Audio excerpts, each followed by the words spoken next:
Assalamualaikum warahmatullahi wabarakatuh. Selamat pagi. Hari ini materi yang akan saya berikan adalah tentang struktur statis tak tentu, ya. Seperti yang pernah saya sampaikan dulu, ya, bahwa struktur itu pada dasarnya terbagi jadi dua. Bagian besar jika kita meninjau dari syarat keseimbangan. Jadi ada struktur statis tertentu dan struktur statis tak tentu. Di mana struktur statis tertentu ini adalah struktur yang hanya memiliki 3 reaksi saja yang bisa diselesaikan dengan syarat-syarat keseimbangan. Namun struktur statis tak tentu ini adalah struktur struktur yang memiliki reaksi lebih daripada 3, sehingga tidak bisa hanya diselesaikan dengan syarat-syarat keseimbangan. Apa itu syarat keseimbangan? Syarat keseimbangan itu adalah syarat sebagaimana yang ditentukan yang telah disampaikan pada hukum Newton. Hukum Newton, ya, jadi ada sigma Fx sama dengan 0, sigma Fy sama dengan 0, dan sigma momen sama dengan 0. Ketika syarat ini tidak dapat digunakan lagi, karena di syarat ini hanya ada 3 persamaan, maka kita harus menambahkan persamaan-persamaan lainnya sehingga apa yang harusnya diselesaikan dapat diselesaikan. Jadi harus menambahkan persamaan-persamaan tertentu. Itulah persamaan-persamaan dalam statis tak tentu, ya. Sekarang metode yang digunakan untuk statis tak tentu itu apa? Banyak sekali metodenya. Kenapa? Karena struktur statis tak tentu ini adalah struktur yang memang real biasanya dalam kenyataan, ya. Dalam kenyataan itu justru struktur yang digunakan adalah struktur statis tak tentu, bukan struktur statis tertentu. Karena struktur statis tertentu itu sangat sederhana dan tentunya strukturnya hanya pada struktur-struktur tertentu saja. Nah, metode-metode yang digunakan untuk struktur statis tak tentu ini ada metode 3 momen, ada metode Clapeyron, slope deflection, metode Cross, Takabea, metode matriks fleksibilitas, dan metode matriks kekakuan. Di luar ini ada masih banyak metode yang lainnya. Namun di sini ini yang umum digunakan, ya. Ini adalah metode-metode konvensional yang umum digunakan dan sekarang sudah berkembang metode-metode lainnya. Kemudian dalam materi selanjutnya kita akan fokus ke metode slope deflection dulu. Jadi kita akan mengkaji satu-satu metode ini, tapi untuk materi berikutnya kita akan membahas slope deflection, ya. Nah, slope deflection itu apa sebenarnya? Slope deflection ini adalah salah satu metode yang dapat digunakan untuk menganalisa semua model struktur statis tak tentu, ya, baik yang modelnya balok maupun portal, sama dengan metode yang lainnya yang saya sampaikan sebelumnya. Nah, di dalam metode slope deflection ini yang dicari apa? Yang dicari itu adalah rotasi. Rotasi itu apa? Rotasi itu adalah perputaran. Jadi akibat beban yang bekerja, maka balok atau elemen struktur itu akan mengalami perputaran atau rotasi. Itulah yang kita cari, ya. Jadi di masing-masing titik pertemuan batang atau join itu akan terjadi rotasi, ya. Kemudian dengan menggunakan persamaan slope deflection ini kita akan memasukkan yang namanya syarat batas. Syarat batas ini diperoleh dari mana? Diperoleh dari kondisi sambungan atau sambungan atau join titik-titik temu dari masing-masing batang tersebut. Nanti akan muncullah momen pada setiap sambungan ini. Nah, momen-momen ini akan terjadi akibat beban-beban yang bekerja padanya. Nah, ini adalah persamaan slope deflection. Jadi kalau ini adalah suatu balok, ya, balok atau bentang AB. Nah, di sini ada beban P yang bekerja padanya. EI ini adalah kekakuan daripada balok ini. Apakah kekakuan itu selalu E? Tidak mesti, gitu. Bisa 1,5 E, bisa 1,2, bisa 0,6, tergantung daripada kekakuan dari masing-masing elemen struktur tersebut. Kemudian ini adalah momen di titik A dan titik B. Ini akan terjadi momen ujung sebenarnya. Di sini ada MAB, ada MBA. Nah, kalau saya tulis M0AB ini artinya momen primer di titik A pada bentang AB. Yang ini momen primer di titik B pada bentang BA. Ya, pada bentang BA. Bentang AB dan bentang BA sama saja. Tapi kalau A-nya di depan, ini yang di depan A ya, berarti momennya ada di dekat A. Ini yang di depan B berarti momennya ada di dekat titik B. Ya, nah persamaan slope deflection ini adalah asumsi kita. Ya, asumsi kita searah jarum. Ini berlawanan arah jarum jam dan ini searah jarum jam, sehingga nanti nilai MAB-nya adalah negatif. Kenapa negatif? Karena berlawanan arah jarum jam. Sedangkan M0BA-nya itu ada bernilai positif karena searah jarum jam. Nah, persamaan slope deflection MAB sama dengan MAB adalah momen di ujung titik A pada batang AB.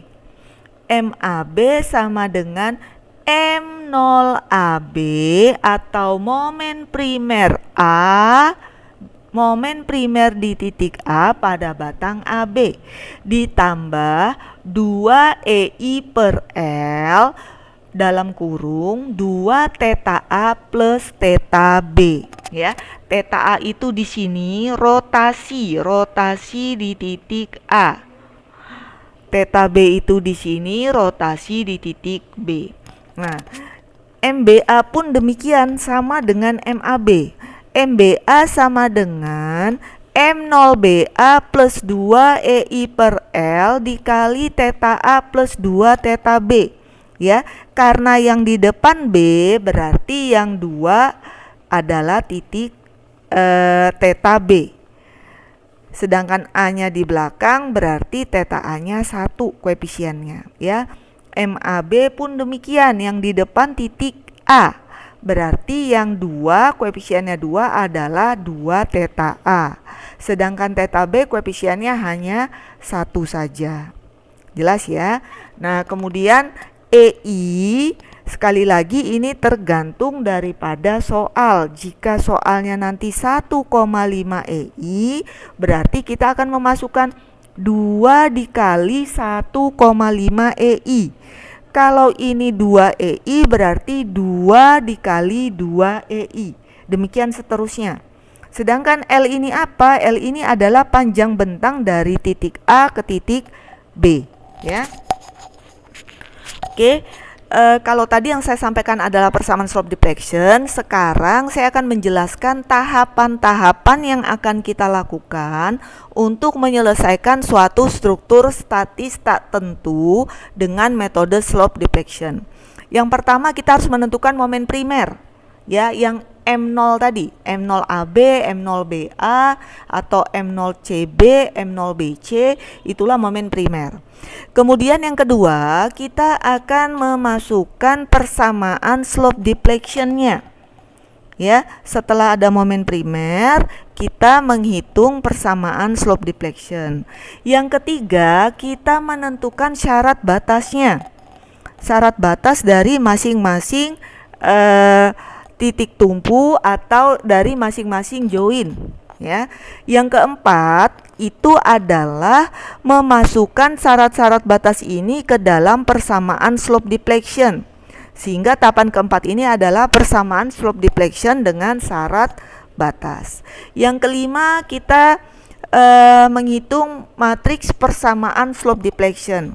Tujuan daripada menghitung matriks persamaan slope deflection ini sebenarnya adalah untuk mencari nilai theta atau rotasi tadi. Ya, jadi sebenarnya tujuan kita mencari tetanya. Nah, apakah selalu menggunakan matriks? Tidak mesti. Kita bisa menggunakan kita bisa menggunakan eliminasi, kita bisa menggunakan cara substitusi, ya, terserah saja. Boleh juga dengan matriks. Di sini saya menggunakan matriks. Oke. Yang keenam, dari theta-theta yang kita peroleh dari matriks ini, kita bisa menghitung momen ujung akhir. Ya. Momen ujung akhir ini, jadi theta yang kita dapat di tahap nomor 5 ini kita substitusikan atau kita masukkan ke persamaan slope deflection dengan syarat batas yang di nomor 4 ini. Itulah yang akan menjadi momen ujung akhir. Kemudian dari momen-momen ujung akhir ini kita membuat free body diagram. Setelah dari free body diagram, maka tahap selanjutnya sama persis dengan tahapan-tahapan seperti biasa yang kita lakukan pada saat kita menghitung balok. Jadi kita akan menghitung momen maksimum jika memang ada beban merata, kemudian kita bisa menghitung lintang, normal, kemudian kita gambar bidang MDN-nya. Nah, pertanyaannya apakah dalam struktur statis tak tentu itu kita tidak menghitung reaksi perletakan seperti biasanya kita lakukan pada saat kita menghitung struktur statis tertentu? Jawabannya kita tetap menghitung reaksi perletakan ya. Cuman reaksi perletakan di struktur statis tak tentu tidak menggunakan persamaan pada syarat keseimbangan sigma M sama dengan 0, sigma Fx sama dengan 0 dan sigma Fy sama dengan 0. Ya. Nah, terus dari mana kita mendapatkan reaksi perletakan? Kita akan mendapatkan reaksi perletakan nilai-nilainya dari free body diagram ini. Jadi dari free body diagram kita bisa melihat berapa sih reaksi yang terjadi pada masing-masing tumpuan ya.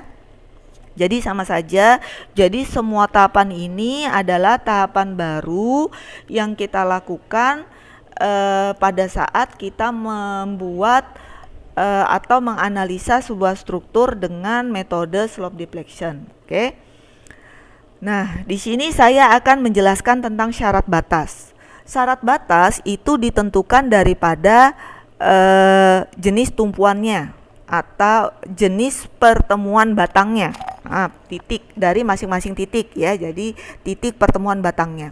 Jika pada titik tersebut pertemuan batang itu di titiknya ada tumpuan jepit, berarti tetanya sama dengan 0 atau rotasinya sama dengan 0. Tapi jika di titik tersebut di pertemuan batang itu ada tumpuan sendi, maka momennya yang sama dengan 0. Namun jika di batang itu tidak ada tumpuan, hanya pertemuan batang saja di titik tersebut, berarti sigma momennya yang sama dengan 0. Ya, inilah syarat batas yang akan kita masukkan ke dalam persamaan slope deflection untuk mendapatkan momen ujung akhirnya. Ya, ini adalah tabel momen primer. Jadi momen primer ini tergantung daripada model bebannya. Di sini seperti saya tampilkan dari nomor 1 sampai nomor 3. Ini adalah model-model beban merata. Yang nomor 1 itu beban meratanya full, yang ini adalah setengah bentang, yang ini tidak setengah bentang, jadi sembarang, berjarak A. Seperti itu. Nah, nilainya berapa di sini ya? Kalau kita masukkan dulu M0 AB-nya, momen primer AB, momen primer BA, sama semuanya.